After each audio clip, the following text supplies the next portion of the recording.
Oi, Brasil! Sejam todos e todas muito, mas muito bem-vindas, bem-vindos de volta ao SingularCast. E desta vez, realmente pré-carnaval, com aquele esquenta de começo de residência. Afinal de contas, hoje, o dia da gravação, dia 28 de fevereiro, o último dia do mês, sexta-feira de carnaval. A nossa convidada poderia já estar no bloquinho, mas não. Está aqui com a gente, porque tem uma história verdadeiramente única e singular que eu quero que você escute hoje. Então, antes de mais nada, queria apresentar para vocês Lorena Bellan, aprovada em ginecologia e obstetrícia no Einstein, no ABC e na Santa Casa. Caramba, uma trinca de muitas aprovações. E ela escolheu o Einstein, a gente vai comentar também sobre esse processo de escolha daqui a pouco. Mas antes de mais nada, muito obrigado por pré-bloquinho de carnaval. Você está aqui, Lore, de todo o coração. Eu que agradeço pelo convite, estou super feliz de estar aqui. Acho que se contasse pra mim no começo do ano que eu ia estar aqui no final do ano, talvez eu não acreditaria. Ainda mais aprovada no Einstein. Pois é, moça, pois é. Gente, é muito gostoso, sabe? Pra mim, é a melhor fase do ano. É esse finalzinho de fevereiro, quando os resultados saem e a gente começa a ver as aprovações. Eu acho que eu acabo pulando tanto quantas, até mais que vocês. Porque às vezes, né, vem a aprovação, mas daí já vem a ficha, tipo, meu Deus, a residência! Então, mas... Cara, eu sempre pulo muito. Então, vamos começar. Vamos lá. Conte pra gente a sua idade, aonde você se formou e há quanto tempo você está formando. Eu sou a Lorena, né? Eu tenho 26 anos. Eu me formei na Escola Paulista de Medicina, que o pessoal chama de Unifesp, mas tá errado, tá, gente? É a escola. E... Percebemos já o bairrismo, né? Aquela coisa, né? Sim, só um pouquinho. E eu me formei em 2022. E eu vou começar a residência agora em 2025, terminar em 2028 e vou fazer ela no Einstein. Ótimo, muito bom. Então a gente tem algumas coisas gerais aqui e eu quero me aprofundar primeiro na escolha de especialidade. Foi sempre GO? Foi um processo fácil? Foi um processo difícil? Como é que foi? Foi bem difícil. Bem difícil. Eu fui quase uma sommelier de especialidades. Assim. Sommelier. Gente, esse adjetivo ninguém tinha utilizado. É, ainda. quase uma sommelier. Porque, assim, em 2022 eu tinha certeza absoluta que eu ia fazer cirurgia geral. Eu queria muito fazer cirurgia plástica, porque eu gostava bastante do centro cirúrgico em si. Eu fiz minha optativa em plástica. Eu realmente adorava, assim, a parte de construção, a parte estética, eu gostava de tudo. E daí, Deus colocou uma luzinha na minha cabeça e falou assim, olha... cirurgia geral é puxado, tenho certeza. Eu falei assim, não sei se eu gosto tanto assim pra fazer isso. E daí lá dos meus 23 anos, eu realmente não tinha nenhuma certeza absoluta. E eu falei assim, bom, vou prestar oftalmo então. Vou prestar só USP e psicóloga. Vou prestar oftalmo, que daí eu faço blefaroplastia. Era esse o complexo raciocínio que eu fiz naquele ano. E daí eu passei pra... Não passei, né? Na verdade, eu fiquei por um ponto na escola para passar para a segunda fase. E daí eu falei assim, bom, acho que não era para ser isso, né? Daí eu fiquei pensando, né? Começou o ano, eu fiquei pensando, o que eu vou fazer, né? Vou pegar uma coisa mais com qualidade de vida, vou fazer cirurgia que é o que eu gosto. Eu falei assim, bom, acho que eu vou de qualidade de vida. Então, vou de dermato. E daí eu prestei o ano inteiro dermato. Nunca estive convicta que eu queria dermato. Acho que essa é uma verdade, assim. Eu realmente valorizava muito o lado da qualidade de vida, de ter uma residência mais tranquila, uma vida mais ambulatorial depois de formada. Então, isso eram coisas que pesavam muito a favor de dermato. Por outro lado, o assunto em si não era uma coisa que me brilhava os olhos, assim. Eu realmente gostava de coisa que tinha um procedimento. E daí eu conheci o Cavarzan. E a gente começou a conversar. E acho que no nosso primeiro encontro você já falou assim, olha, você tem que escolher alguma coisa. Não precisa ser agora, mas assim, até o meio do ano você tem que escolher alguma coisa e vestir a camisa dessa especialidade. E daí eu comecei a cogitar as especialidades. Então eu pensei, tá, durante o internato, o que foi que eu mais gostei? Assim, eu gostei realmente da parte da cirurgia de oftalmo, mas eu só achava legal a cirurgia 3D, porque a sala é linda. Daí, cirurgia geral. Eu não gostava de cirurgia geral, eu gostava só de plástica. Assim, bom. Uma coisa muito restrita, né? É muito né? restrita. E eu percebi que eu não gostava de cirurgias absurdamente longas. E que algumas cirurgias da plástica são bastante longas. Tipo, facelift, alguma coisa assim. São cirurgias bem longas. Eu falei assim, bom... E eu gostei muito de obstetrícia. e ginecologia durante a graduação. Eu gostava dos ambulatórios de ginecologia lá da escola. E eu adorei passar no amparo maternal. Era um plantão que eu ia feliz pro plantão. Eu falei assim, bom, se eu vou feliz pro plantão, isso é um bom sinal. E daí que eu comecei a pensar um pouco mais de GO. Eu conversei com a Nicole, né, que você me passou o contato dela. Ela foi super solista também, foi uma fofinha. E me explicou como é que era a rotina dela. Conversei também com algumas colegas minhas também mais velhas da escola. Acompanhei uma amiga minha em um dia de cirurgias por vídeo. Foi bem legal. E eu falei assim, eu acho que é isso. Muito bom, muito bom. Calma, eu já vou te devolver a palavra. Mas... eu falo muito. Não, tem umas coisas muito legais pra gente pontuar. Primeira coisa, ó, você foi atrás. Isso é importante. Que tem muito aluno que acha que o céu vai abrir e vai cair, assim, uma faixa. Lorena Bellan, faça GO. Não vai acontecer isso. Se a gente não for atrás, o que é ir atrás? Primeira coisa, ir atrás significa ir para o passado e tentar recordar coisas que às vezes, né, esse processo de escolha ele vai acontecer dissociado da nossa realidade do internato. Porque já tinha terminado o internato, então você já estava na vida. E na nossa vida, como ela é hoje, pensando na vida de pós-formado, não tem como você ter contato com idoso, criança, gestante, parto, pediatria, ao mesmo tempo, recém-nascido, não tem. Então a gente precisa muito desse input lá atrás para pelo menos dar um pontapé inicial, assim, olha, o que eu gostei do meu internato? Claro que a gente também tem que levar em consideração que às vezes a gente pode gostar ou não gostar de um estágio por causa de um preceptor, por causa de um assistente. Sim. Então, assim, a gente também tem que colocar isso no seu devido lugar. Mas esse é um ótimo ponto de partida. E eu gostei muito que você foi atrás, ó, te passei o contato da Nicole, que é a nossa mentora aqui de GO, professora da Medicoff. Conversar com a pessoa. Você conversou com as suas veteranas que estavam em GO. E não apenas você conversou, mas como você foi no serviço, você acompanhou um dia de cirurgia. Isso é vital, porque a gente materializa a nossa dúvida, a nossa angústia e fala, será que eu me vejo com aquela roupinha, com aquele scrub, fazendo... Que cirurgia que era? Era urogineco? O que era? Só pra curiosidade. Ela trabalha com algia pélvica, então eu fui acompanhar o dia de endometriose. Então era só ressecar foco de endometriose, mas elas também tinham algumas pacientes mais complexas que tinha parte de intestino também acometido. Foi bem legal, assim. Eu acho que a GO, ela abre um campo, assim, que gigante. É muito grande. Então, assim, dá pra você ir só pro G, dá pra você ir só pro O, dá pra você ir pros dois lados. Dá pra você operar muito, dá pra você não operar se você quiser. Então, assim, dá pra fazer muita coisa. Eu percebi que eu queria uma vida que fosse tranquila, mas que eu também tivesse diversidade. E eu achei que GO caiu como uma luva nisso. Então, assim, acho que de quase todas as nossas especialidades, GO é definitivamente uma, na minha listinha, numa das 5 mais amplas e com mais possibilidade de atuação. Lembrando que aqui, ó, se eu quisesse ficar no ambulatório de ginecologia endócrina, ou seja, sem operar ninguém, mas fazendo reposição, fazendo hoje, né, com todos os nossos arsenais ali de hormônio, eu poderia. Posso fazer urogineco, uma coisa mais específica? Posso ir para oncogineco, ficar operando neoplasia? Posso fazer reconstrução? Posso, inclusive, fazer masto depois, se eu quiser. Então, assim, tem muita coisa. Posso fazer só ultrassom, medicina fetal, né? O Gelson aqui na Medicoff faz só isso. Então, é muito grande. Então, é quase como uma nova medicina que se abre com vários caminhos, que eu não preciso gostar de tudo necessariamente, mas dá uma paz no coração de falar, putz, olha, alguma coisinha aqui... eu vou gostar. Exato. Então, acho que isso é muito, muito, muito diverso. E tem um mercado de trabalho muito bom. Então, acho que isso casou muito. Desculpa ter te interrompido, mas tem tanta coisa legal, assim, né? E como é que foi decidir? Trouxe uma paz? Como é que foi, assim, chegar nesse lugar e falar, eu quero GO? Trouxe paz, mas também trouxe dúvida. Eu acho que eu nunca tive, assim...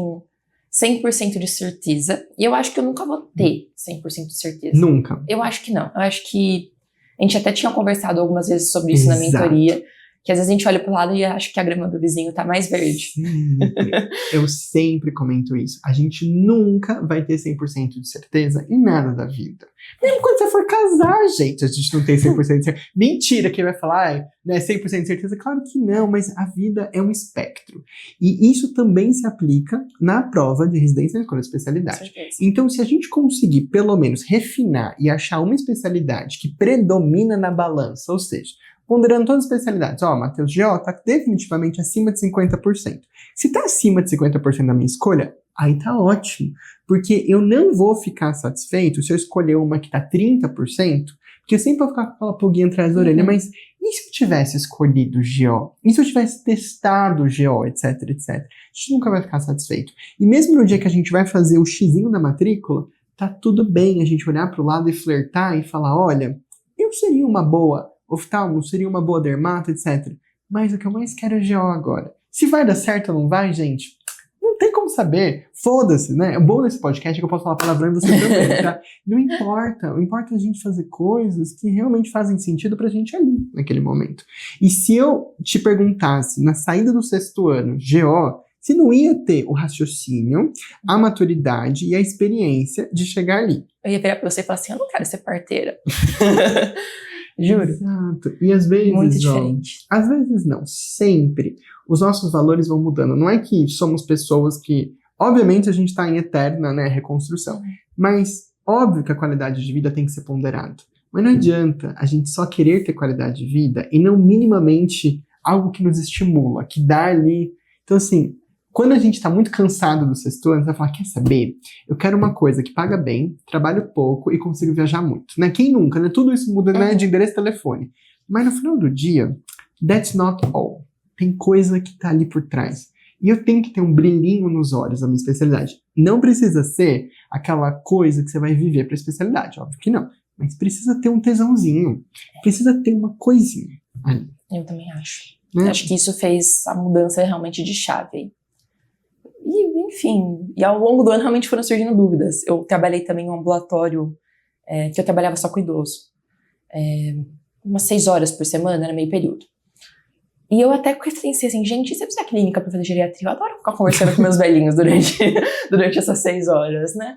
Assim, não, calma, Lorena, não se dispersa tanto, bota a cabeça no lugar, você gosta de cirurgia também, a GO vai te abrir um leque, e eu tentei também, acho que teve esse processo de buscar, mas também teve esse processo de me convencer que a minha escolha estava certa. Isso é normal, a gente falava assim, não, eu ponderava assim, não, mas volta a cabeça pro lugar, sua escolha é essa, agora eu vesti a camisa, então vamos. E uma das coisas que a gente tem que aceitar é que não existe especialidade perfeita, pra ninguém.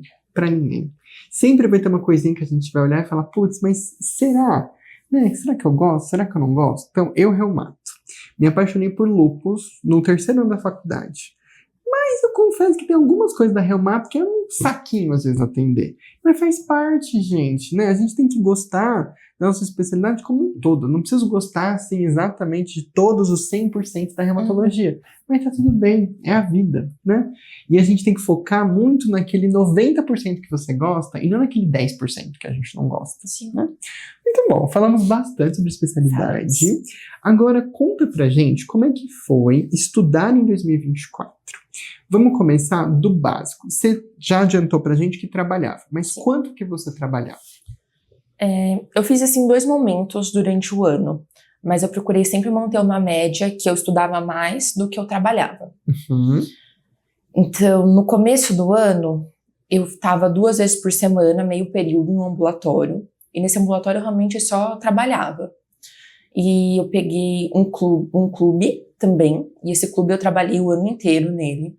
E pra mim, assim, foi ótimo, porque o clube é um trabalho mais tranquilo, então eu conseguia estudar durante o meu trabalho. E também o shopping, né? Então, durante um bom tempo eu fiquei em shopping. E também conseguia estudar enquanto eu estava no ambiente de trabalho. Eu tinha lá minha salinha, estudava, chegava o paciente, eu saía, atendia as pessoas, voltava pra minha salinha. Então, acho que isso facilitou bastante. Daí teve um momento no meio do ano que a gente conversou e eu acabei deixando a parte dos ambulatórios e fiquei só com o clube. Teve uma diminuição de renda, né? Eu me banco aqui em São Paulo, meus pais ajudam em partes, mas a maior parte acho que tem sido eu nesses últimos 2 anos. E eu realmente não queria perder essa autonomia.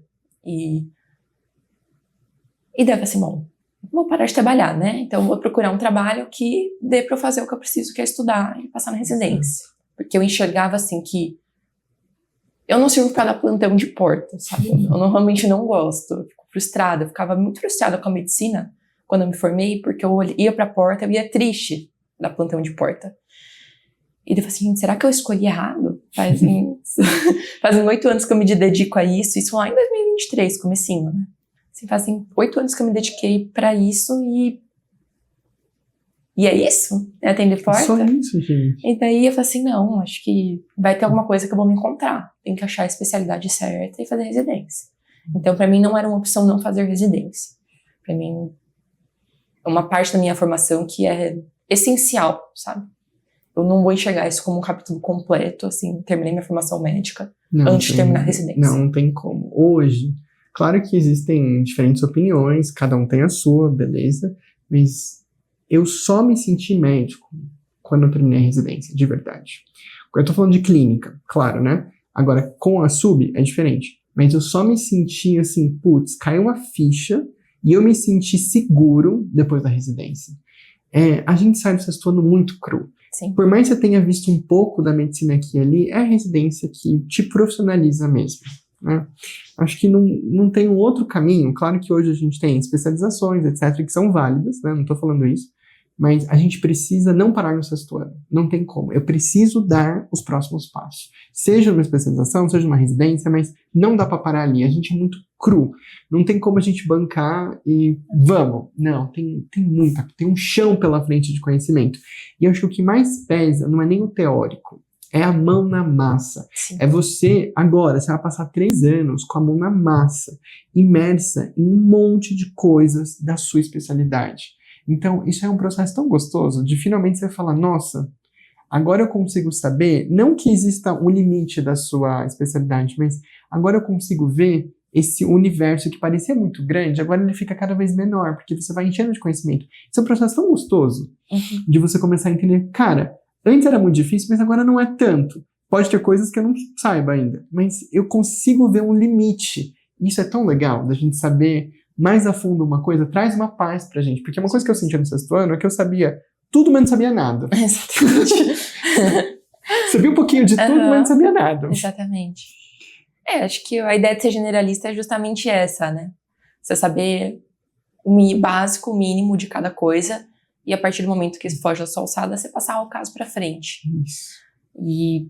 E ser especialista, acho que vai ser uma realização tão grande, sabe? Sim, acho que com certeza. Não tem nem como eu descrever, assim, o que... E olha só, olha quanto eu queria isso. Olha pra onde a gente foi. A gente começou falando do trabalho, mas essa aqui foi uma digressão maravilhosa, né? Esse insight aí ficou uma das pérolas do nosso podcast. Mas voltando aqui pro trabalho, queria falar que, assim, a gente não precisa deixar de trabalhar pra fazer, né, prova de residência. Só que uma dica que você deixou é que, às vezes, eu prefiro ganhar menos, que com certeza o shopping, o clube, pagavam menos do que pagaria uma porta. Sim, bem menos. Só que não tem dinheiro que pague meu estudo. É o que eu sempre falo.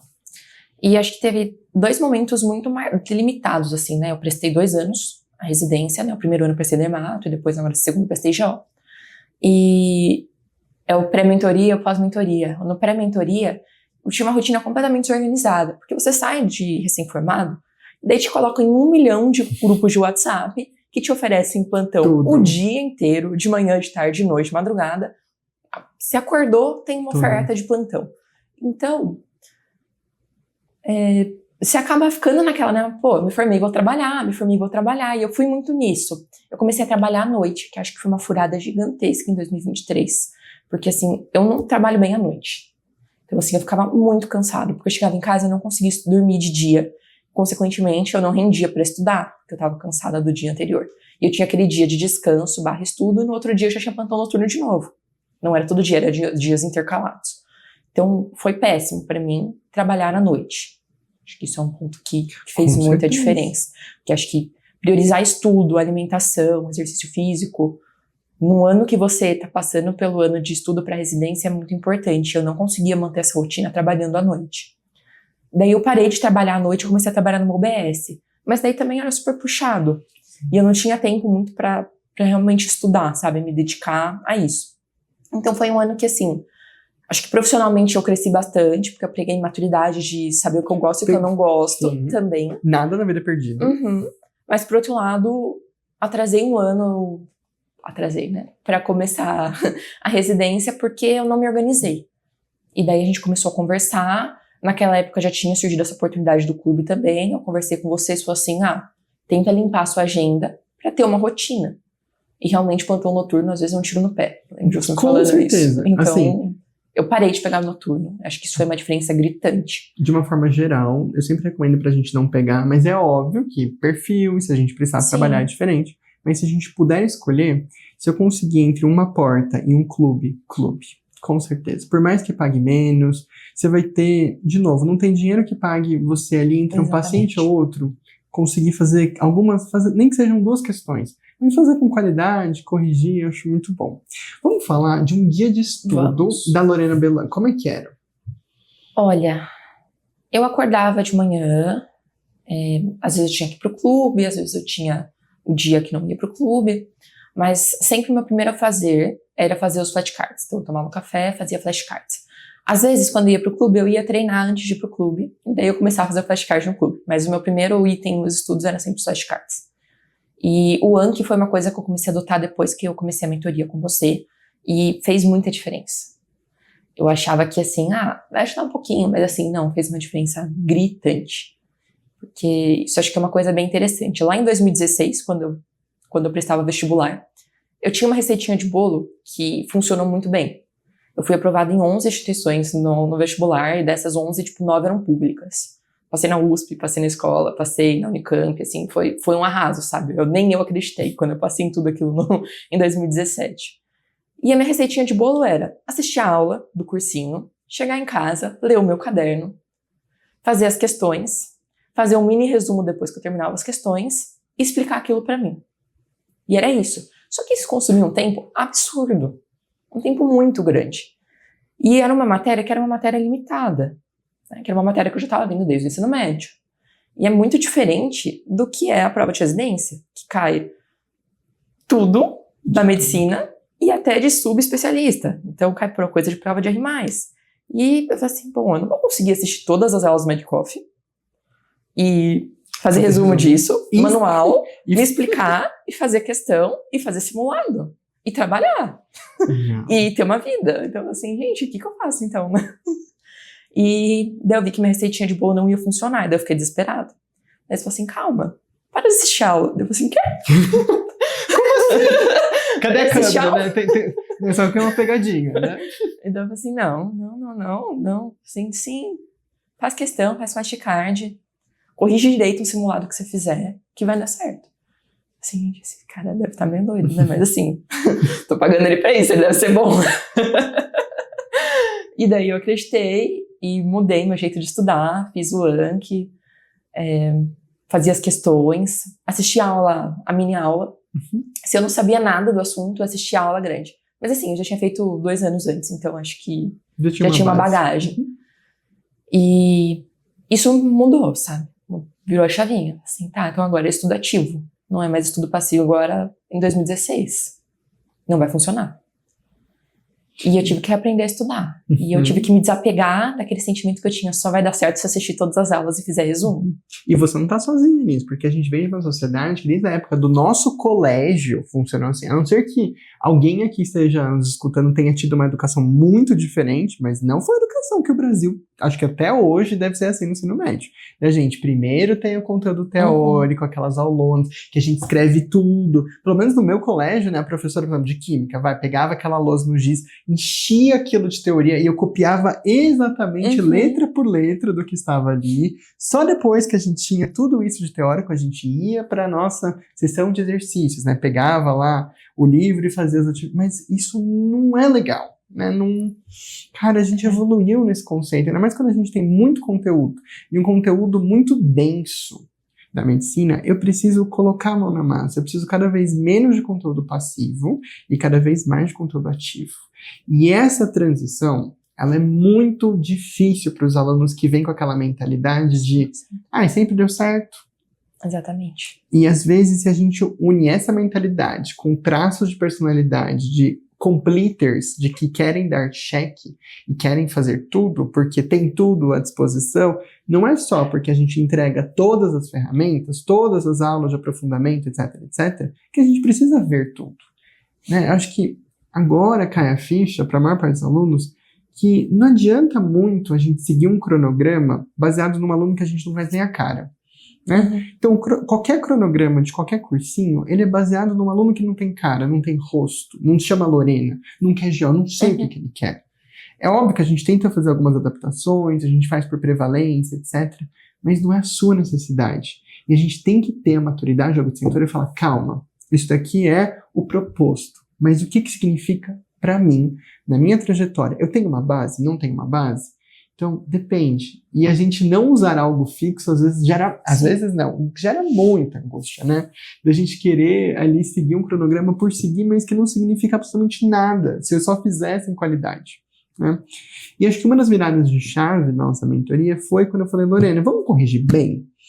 Vamos corrigir, assim, de acordo com cada tipo de questão, vamos ter conduta diferente, vamos pegar esses erros, vamos gerar questão em cima, vamos usar isso como base, fazer coisa muito mais ativa. Como é que foi esse processo? No começo eu fiquei bem desesperada, porque assim, tudo estava fora do meu controle, especialmente em questão de tempo. E eu comecei a corrigir as provas do jeito que você tinha sugerido, que era, eu fazia a prova, o simulado, a prova antiga, o que quer que fosse, e daí eu ia corrigir essa prova. Cheguei na questão que eu errei, ou até nas questões que eu não tinha errado, mas eu acertei porque dei sorte, porque eu não tinha segurança sobre o tema, eu estudava um pouco daquele conteúdo, fazendo mais questões sobre ele. Eu usava a inteligência artificial para selecionar essas questões. E isso consumia um tempo gigantesco. Então imagina assim, que um simulado tem 100 questões, e dessas 100 questões, fui muito bem, tirei 80 e pouco. Tá bom, vou ter lá umas 20 questões para eu corrigir. Mas além dessas 20 questões, tem as questões que eu não tenho segurança. E daí eu vou gerar questão nova em cima disso, e eu vou gerar flashcards novos em cima disso. Então, uma questão virava, às vezes, 4 flashcards e mais 10 questões novas. Então, no dia seguinte, eu tinha bastante coisa para fazer de novo. Sim. E o conteúdo, ele ia sempre aumentando. E eu ficava, assim, mais de um dia corrigindo uma prova. Às vezes dava um dia, às vezes eu fazia em 2 dias, às vezes fazia em 3 dias, depende de como eu tinha ido na prova. Uma prova da USP, por exemplo, com 120 questões, eu já cheguei a ficar 4 dias corrigindo. E assim, tudo bem. Eu sentia que pelo menos estava progredindo. Então foi me dando uma sensação de segurança também. Assim, tá, eu tô gastando tempo nisso, mas é um tempo que tá, assim, vai valer a pena. Porque é um investimento, não é uma perda de tempo. Porque eu encontro, mentoria atrás de mentoria, aquele pensamento que o aluno quer corrigir. Como é que pode querer corrigir uma prova de 120 questões em 3 horas? Falar, Matheus, quanto tempo você demora para corrigir prova? Eu demoro 3 horas para corrigir uma USP 2023. Não, tem alguma coisa errada. Não tem como a gente corrigir 120 questões em 3 horas, gente. Não tem cabimento isso. E daí, quando a gente associa isso, esse comportamento, com aquela fala, quanto mais questões você fizer, melhor. Mas não é exatamente verdade isso. Sim. Porque a pessoa fala, não, eu tenho meta de questão, eu tenho que bater 300 questões por dia, porque minha meta na semana são 2.100 questões, né? Não quer dizer nada, gente, porque se a pessoa fizer a questão, mas não corrigir da forma certa, e não entender por que errou, e esse porquê errou não é só porquê do erro, mas utilizar a questão como, peraí, eu só não sei a nuance ali de um tema, ou eu não sei o tema. Né? Então, o que eu obrigava vocês é limpar o cocô. Você não fez cocô? Vai limpar agora. Você não errou hanseníase? Vamos descobrir se é só uma reação hansenítica tipo 2, que você não sabe, ou será que é o tema que você empurrou com a barriga até agora e você nunca estudou? Dá muito trabalho. Dá. E se a gente não larga aquela mentalidade de eu preciso performar, preciso fazer um X número de questões, preciso andar com curso, tem um monte de aula atrasada, a gente não foca no que a gente precisa. Que é olhar para o próprio umbigo e falar, como é que está a minha performance? Se eu fosse classificar hoje quais são as 2 coisas que não podem faltar numa preparação, o povo de casa já sabe o que eu vou falar. Uma delas vai ser a ferramenta de revisão, que eu continuo batendo na tecla que eu não acho que exista nenhuma outra ferramenta melhor que o flashcard. E aqui flashcard não dos outros, flashcard que eu faço, que você mesmo vai fazer. E a outra coisa é a gente fazer a prova que você quer e fazer com qualidade. Ponto. Em teoria, a gente não precisaria de mais nada a não ser isso. Todas as outras coisas são extras, são adicionais numa performance, numa preparação. Mas aí tá o núcleo de estudo, que a gente, né, fazer questão, corrigir. E uma das coisas legais que a gente começou foi fazer prova de R+. Sim. Acho que tiveram 2 coisas bacanas, assim, além do flashcard, dessa correção mais específica das provas, que fizeram bastante diferença. Fazer as provas de R+, e também procurar conteúdo, no sentido de procurar coisa de multimídia. Então, assim, reação rancêmica. Tá, vamos ver foto, então. Isso. Daí eu ia lá e procurava. Tá, vamos ver tomografia então? Ia lá e procurava. E acho que isso, eu fiz flashcards a partir dessas fotos, isso também acabou ajudando bastante nas provas. Prova do ABC acho que quase não teve imagem, prova da escola também não tem imagem, mas para as provas que tinham imagens fez diferença. Muita diferença. Porque daí a gente começa a se preparar para uma prova antes mesmo dela chegar.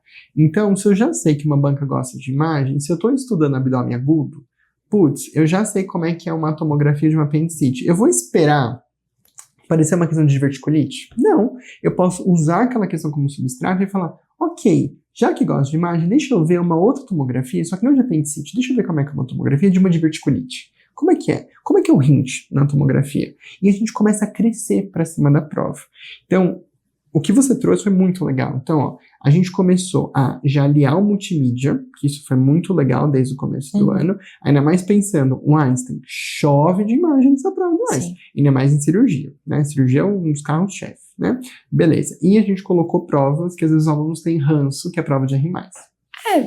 É porque dá ranço, porque assim, você vai fazer uma prova de R+, de cirurgia da USP ou de clínica, você acerta tipo 50%, 60%, daí você fala assim, 40%, assim, gente, eu sou burra. Mas não é esse, sabe? Acho que também, mesmo fazendo a prova de R+, você consegue filtrar o que é útil pra você e o que não é. Talvez eles não vão perguntar uma minúcia de tratamento de reumato, mas eles vão perguntar aquele tema de reumato. Isso, exato. Isso daí a gente começa a crescer pra cima da prova. Se eu te perguntasse assim, ó, de supetão, 2024, correu conforme você esperava? Nossa, não. Não, acho que todo mundo tem altos e baixos, e acho que a gente acaba romantizando, assim, quem passa, né? Quem passa, nossa, não teve problema nenhum. E não, gente, acho que, assim, eu cogitei inúmeras vezes a questão da especialidade, isso me causava uma angústia gigantesca. Eu tinha opiniões também dos meus pais, do meu namorado, dos meus amigos, sobre qual especialidade eu deveria seguir, e eu acabava ouvindo isso também um pouco, pra ponderar comigo mesmo o que fazia sentido ou não. Então, acho que essa questão da decisão da especialidade ao longo do ano foi uma coisa que me tomou muito tempo. E eu sou uma pessoa bastante ansiosa. Então, uma vez eu passei na mentoria com você falou assim, olha, não sei se o seu caso vai ser um caso para você passar no psiquiatra e começar um remédio. Você já faz terapia, que eu já faço faz algum tempo, mas talvez seja interessante ouvir a opinião dele e ver o que ele acha. Eu passei no psiquiatra e eu comecei o tratamento para ansiedade. E deu errado. Eu comecei um remédio, deu errado. Daí eu tentei o segundo remédio e também deu errado. Daí eu falei assim, gente, agora já tá começando as provas, sabe? Eu vou parar de tomar tudo e eu vou. E foi isso que eu fiz. Só que, assim, eu nunca tinha tido crise de ansiedade. E na prova do Einstein, a primeira fase, que foi a primeira prova do ano, eu tive uma primeira crise de ansiedade. E como é que foi? Conta pra gente. Deu vontade de fazer cocô, deu vontade de fazer xixi, eu fiquei com falta de ar, eu fiquei suando pra caramba. E assim, eu achava que o tempo pra prova do Einstein era uma prova muito, tipo, tranquila de tempo. 75 questões, acabou o tempo. Gente. Acabou. Eu falei assim, gente, eu tenho que correr. E eu comecei a correr com o coração assim, parecia que eu tinha corrido um tiro de 100 metros. Eu fazia atletismo, né? Acho que pior, eu tinha corrido um 400, já tava até com acidose. Era mais ou menos essa sensação, era eu fazendo prova com acidose, sabe? E dá pra ver na minha correção da prova do Einstein que eu errei, assim, 6 questões seguidas de GO, que era a matéria que era pra eu ter ido melhor, né? E eu errei coisa assim, que eu sabia. E eu fui corrigir, eu fiquei muito chateada. Muito chateada. Então, assim, na saída da prova do Einstein, se você tivesse lá e perguntasse, você acha que você passou? Eu falei assim, não passei nem pra segunda fase. Mas nunca. Nem pra segunda fase. Isso é muito legal de você pontuar, porque a gente idealiza muito a prova da nossa aprovação. A gente acha que quando for o nosso momento, eu até fiz um criativo, né, pro Instagram, certo, né, assim, como quase uma coisa mais cômica, assim, né? Tipo, você abre, de repente uma luz bate diferente, vem uma musiquinha, assim, e daí você sabe todas as questões. Não. Então, assim, ó, foi a prova que você mais queria, e você teve uma crise de ansiedade, e mesmo assim a gente passou. É isso que eu quero resgatar. Então, se por acaso, quem tá nos escutando, chegar um dia na prova, espero que não aconteça, mas se acontecer, lembra da Lorena, que mesmo com uma crise de ansiedade, passou, né? Olha, e foi assim, passei no corte, né? E assim, pra segunda fase. Então eu tava em 80. Não, isso daí é uma outra É questão. outra parte, depois a gente fala disso. Não, mas vamos falar agora. Isso é outros 500, mas são os outros 500 muito importantes. Porque tem gente que olha ali, passei na lanterna. Ai, Matheus, mas pra que eu vou estar pra segunda fase? Passei na lanterna. Mas, gente, é um outro jogo. 100%. E assim, eu não consigo provar isso ou não. Mas se pá, tem um efeito de você passar na lanterna, que é um efeito bom. Porque quando você passa na lanterna, às vezes você vai para a segunda fase muito mais tranquilo. Você vai, olha, eu vou curtir a experiência. Eu vou fazer o meu melhor, eu vou estar de boas. E às vezes isso é tão bom que a gente passa os resultados de umas pessoas que estavam ali. E às vezes quando você passa muito bem colocado na primeira fase, vem aquele monstrinho que fala, não, aquele monstrinho controlado tem que dar tudo certo. Porque você precisa manter isso daí, porque sangue nos olhos, competição, e daí dá tudo errado. Então é o efeito. Isso é muito legal. A nossa mente, se pá, que 70%, assim, de novo, não tem como provar isso, ninguém tem. Mas eu acho que 70% do nosso desempenho é a mente na prova de residência. Com certeza. Eu acho que, até comentei isso com você quando eu tava fazendo as provas. O ABC, a Santa Casa, foram provas que eu não estudei pra elas. O SUS também, eu passei no SUS, né? Verdade. Eu tinha esquecido disso. Até falei, também não estudei pro SUS. E foram provas que eu fui bem. Sem estudar, né? Eu tinha estudado o ano inteiro, mas não focado para aquelas provas. Mas eu fui tranquila, sabe? Agora a prova da USP, da escola do Einstein, que eram provas que eu tinha feito prova de R+, tinha realmente me debruçado em cima delas, eu fiquei muito, muito, muito ansiosa. E assim, nossa cabeça manda. E isso fez muita diferença na segunda fase. O Círio também, que eu prestei dermato no Círio, também não tinha estudado específico para essa prova. E fui super bem. Passei em segundo lugar para a segunda fase do Círio.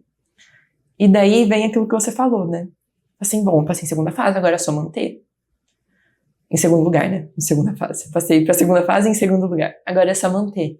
E não tive um desempenho tão bom assim. Exato. E daí eu caí para 8, para oitava colocação. Agora o Einstein eu tava em 80. Na verdade, minha colocação era 66, mas estava empatado uma galera de com a mesma 66 nota. até 80. E, enfim, eu fui, assim, eu fiz o hands-on, que fez muita diferença. Acho que os cenários, assim, que vocês montaram esse ano para soft skills, foram cenários até mais complexos do que os que eu encontrei no meu dia de prova do Einstein. Sim, totalmente. Era, assim, muito mais coisa que eu tinha que resolver em 8 minutos aqui do que eu tinha que resolver em 8 minutos lá. Então fez muita diferença esse treinamento, ter os atores. Eu acho que é uma coisa que mudou bastante. E daí eu fui pra segunda fase do Einstein, assim, tá, vou lá e vou fazer meu melhor. Daí meu namorado falou assim, não, ele é engenheiro, né? Ele falou assim, não, ó, as contas aqui, os gráficos, não sei o quê, se você tirar tanto, não sei o quê, você vai passar, assim, tá bom, amor, vou lá e vou fazer meu melhor. Estudei, fiz a parte de multimídia, fiz o hands-on, fiz um grupo de estudos com os amigos da escola, que todo mundo tinha passado, e a gente foi estudar junto, a gente fazia os cenários das provas antigas do Einstein. E eu cheguei no dia para fazer a segunda fase do Einstein, eu tava tranquila. Eu tava ansiosa na primeira estação, que acho que todo mundo fica, se dá umas derrapadas, não tem quem não derrapa um pouquinho. Mas eu fui feliz. Eu acho que é um sentimento que eu só tinha tido lá na época do vestibular, de feliz por uma prova. Eu falei assim, tô curiosa pra ver como é que vai ser isso. O que os atores vão trazer de problema pra eu resolver? Gente, guardem, pelo amor de Deus, que a Lorena tá falando. Isso daí, pra mim, é o ouro. Eu sempre falo isso, mas as pessoas não escutam. Quando a gente vai pra prova, não é pra gente ir arrogante, não é isso. Mas é pra gente ir feliz. A gente ir tranquilo, que assim, olha, vai ser o que tem que ser. Eu não consigo controlar todas as situações, não consigo controlar o que pode acontecer, mas eu consigo controlar a minha resposta em relação ao que está acontecendo. Se eu errar, eu vou rir e tá tudo certo, mas eu vou me divertir. Eu sei que é uma coisa estranha de falar isso, mas não. Senta lá, Cláudia, sabe aquela coisa? Tipo, não. De verdade, eu saí da segunda fase do Einstein feliz, e não é porque, acho que eu fui bem. Eu achei que eu nem tinha ido tão bem assim, porque tinha um antivacina lá, que eu não convenci ele a tomar vacina. Tá tudo bem. Eu passei mesmo assim, sabe? Mas acho que realmente eu tava com uma energia boa, assim, de que é isso. Tô aqui pra fazer meu melhor. e tô tranquila quanto a isso, e vou lá, vou fazer, vai acontecer se for pra acontecer, se não for pra ser isso, é porque não era pra ser isso, mas vai ser uma experiência legal. E realmente uma experiência muito legal. Pronto. Tava curiosa, eu acho que a palavra talvez seja o desafio. Isso. Mas essa é a mentalidade que eu quero que as pessoas tenham, Lori. Essa é a mentalidade. Da gente ir pra, assim, coração aberto. É óbvio que a gente vai ter um pouquinho de frio na barriga. Às vezes vai dar aquela diarreazinha, né? Assim, no começo. Mas tá tudo bem, e tá tudo certo. Mas você tem que ir de braços abertos e falar, olha, eu tô aqui. Já que eu tô na chuva, deixa eu me molhar, né? Deixa eu curtir essa experiência. Só de estar aqui na segunda fase, putz, olha que legal essa instituição. Nossa, sou muito grato por estar aqui nesse momento. Vou aprender com isso e tá tudo bem. É isso. Acho que no fundo, isso é um ensinamento que a gente pode aplicar para a vida. Sim. Né? Não é que a gente não tem esperança, a gente não tem expectativa, não é isso. Mas é simplesmente ir e falar, olha, vai ser o que tem que ser, eu fiz a minha parte e deixa eu me divertir um pouco. Caramba! Olha quanta coisa legal a gente conversou. E a gente fugiu do assunto inicial. O que era o assunto inicial? Eu já nem lembro. Que era como era o meu dia de estudos. Nossa! Começou no ano. Meu Deus, mas ai que bom. Aí mostra como a conversa ela vai fluindo, né? Então vamos só retomar. Putz, é verdade, né? Então peraí, gente, perdão, vamos voltar, rebobinando a fita aqui. Ok, voltamos. Então começava o dia com o Anki. E como é que era o restante? Então, daí eu geralmente ou fazia um simulado, ou então fazia as questões da parte lá do núcleo. Então tinha as questões lá das tarefas semanais. E eu me guiava bastante ou pelas tarefas semanais ou pelos simulados. E com base nisso eu ia errando e ia gerando mais questão. Na hora que eu via, já tinha passado o dia inteiro. Mas eu usava o Pomodoro, que eu acho que ajudou bastante também. Muito! Gente, tem que ter controle de tempo, porque quem estuda sem controle de tempo, sem métrica, às vezes vai chegar no final do dia e falar, mas será que eu estudei? Né? Será que eu estudei bem? Será que eu estudei mal? A gente não tem parâmetro. Não. E esse parâmetro, às vezes, me inviabiliza o descanso. Você não se sente merecedor de você descansar. Porque fica aquela coisa, eu poderia estar fazendo mais. Beleza, mas será que você bateu ou não bateu a meta? Mas como a gente não tem meta, não tem como saber. Então tem que ter métrica e tem que ter meta. Eu lembro que quando a gente conversou sobre isso na mentoria, eu acho que foi o primeiro encontro, você perguntou assim, há quantas horas seguidas você fica estudando? Assim, eu consigo fazer um ciclo aí de umas 3 horas, fazer uma pausinha e estudar mais umas 3 horas. Assim, você estuda 3 horas seguidas? Eu, sim. Assim, você dá conta? E eu toda orgulhosa, sim! Assim, não, você não dá conta. Então a gente vai diminuir, vai ser 1 hora, pausa, 1 hora, pausa, 1 hora, pausa. E à tarde também, a mesma coisa. Você quer estudar 6 horas, você vai estudar isso. Se você for estudar 5 horas, também vai ser nesse formato. For estudar 4 horas, vai ser nesse formato. E a gente foi ajustando ao longo do ano, né? Perfeito, porque afinal de contas não tem... Assim, gente, quando o aluno chega, Matheus, eu adoro fazer essa pergunta, né? Aquela, Dona Maria, tá fumando quanto? Doutor, uns maços aí, né? Me diz assim, e aí, tá estudando quanto? 10 horas. Eu falo, 10 horas, sei. Truco, mas eu truco com gosto 10 horas líquidas de estudo. Gente, não dá. Não dá. A gente tem que colocar o pé no chão e entender que quando a gente estuda bruto, fica aquela coisa de eu sento pra estudar, mas pego o celular, interrupção aqui e ali, mas o líquido cansa, o líquido consome, mas o líquido me liberta, porque através do líquido eu consigo bater minha meta e consigo descansar bem depois, consigo ter aquela sensação de não, mereço descansar, né? 2 coisas disso que você falou. A primeira, quando eu passava de 5 horas eu ficava uma ameba, mesmo sendo bruto. Então assim, eu percebia que a 6ª hora já não rendia. Então eu delimitei que esse seria mais ou menos o meu limite. Óbvio que assim, cada um estuda o quanto dá, quanto consegue naquele momento. Mas assim, eu tentava manter essa média aí por dia. Às vezes eu ia pro clube e era um dia de boa, eu cheguei a ficar 7 horas. Mas as 2 últimas horas, mesmo fazendo Pomodoro, não rendia. Então eu me conhecia meu corpo pra isso. E outra coisa, a questão do celular que você falou. Acho que assim, no final do ano, uma coisa que fez muita diferença foi a época que eu fiquei sem o Instagram. Porque assim, eu não tenho TikTok, e eu também não tenho Facebook, eu tenho só o WhatsApp e o Instagram. E eu consumi um tempo absurdo no Instagram por dia, porque as minhas pausas não eram pausas de qualidade. Era aqueles 10 minutos que eu ficava rolando tela. Rolando feed. Então assim, péssimo. E eu percebi que eu tava me sabotando, sabe? Então eu falei assim, não dá pra ser assim. Eu desinstalei o Instagram por um tempo. às vezes final de semana, um dia, assim, que eu comecei a ter um dia off de final de semana, no final. Geralmente as pessoas tentam, vou intensificar no final. Mas acho que eu já venho num ritmo constante e forte o ano inteiro. Então no final eu não dava conta de acelerar o ritmo de estudo.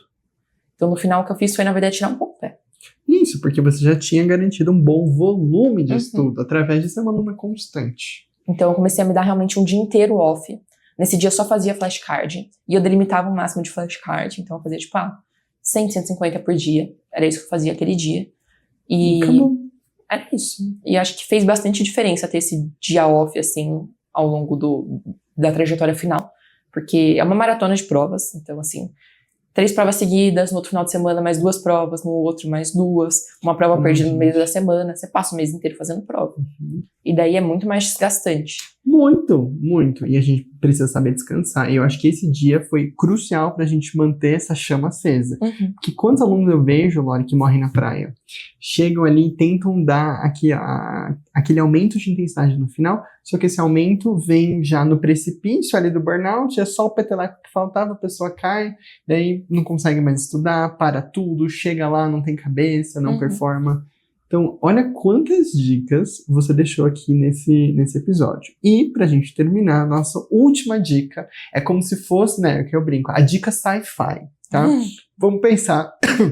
Até me animei tanto, até engasguei com a minha saliva. Vamos imaginar que você vai ter uma chance de conversar com a Lorena do dia 28 de fevereiro de 2024 e ela vai conhecer a Lorena de 28 de fevereiro de 2025 aprovada. E vocês vão poder conversar assim, trocar algumas palavras antes que o cosmos se reorganize. Que dica que você deixaria para ela? Eu falaria que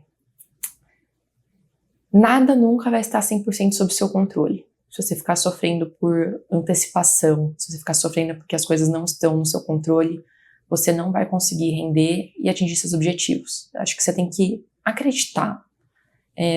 Eu tenho religião, não sei como que é isso para quem não tem, mas tem que acreditar que tem alguma coisa maior que vai abrir a porta certa no momento certo. Eu fiquei frustrada por muito tempo por não ter passado 3 anos consecutivos para a segunda fase da escola, inclusive esse ano, por um ponto.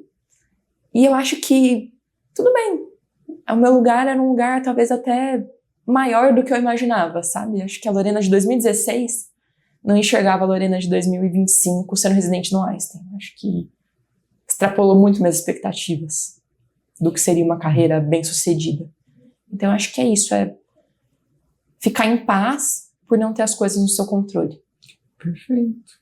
Caramba, que sabedoria. Você viu? A aprovação me caiu bem. Fiquei pois sábia. Né? Foi a primeira coisa que eu falei. Lorena, minha menina, como a aprovação te fez bem? Você viu? Exato, tá mais radiante, né? Leve, né? Eu queria agradecer de todo o coração você ter vindo aqui pré-carnaval. No final de contas, já estará de plantão no carnaval na residência, né? Exato. Só para começar bem, mas curta muito essa residência. Obrigada. E eu queria agradecer você por ter me dado todo esse apoio o ano inteiro, por estar sempre à disposição para ouvir. Eu acho que ter as suas dicas, ter essa organização que você proporcionou ao longo do ano inteiro foi uma peça, assim, chave para eu ter conseguido alcançar meu objetivo. Queria agradecer também a Renata, acho que pelo curso do Hands-On, que assim, eu fiz os 2 e foram fundamentais para o meu desempenho esse ano, para minha aprovação no Einstein. E também a Nicole, que foi uma fofa comigo, explicando as coisas sobre GO, mas acho que você é a peça-chave aqui desse grupo. Não, sou peça-chave não, eu sou assim, conectorzinho, assim, ó. Ai, Lori, muito obrigada. E sabe quem eu gostaria de agradecer agora também? As pessoas que nos estão assistindo. Obrigada. No Spotify, no YouTube. Queria realmente agradecer aí a audiência de vocês. E lembrando que esse podcast, eu sempre falo isso no final, mas eu prometo que hoje... Eu vou falar de novo, brincadeira, mas a gente faz do coração pra você. Porque eu tenho certeza que tem alguma coisinha aqui desse podcast que vai bater ali, vai, assim, entrar em ressonância e falar, putz, isso aqui vai me ajudar. Se pelo menos uma dessas coisinhas conseguirem te ajudar, eu estou já com o dia ganho. Combinado? Então eu e você, a gente tem mais um compromisso, mais um encontro no nosso próximo episódio. Oi, gente!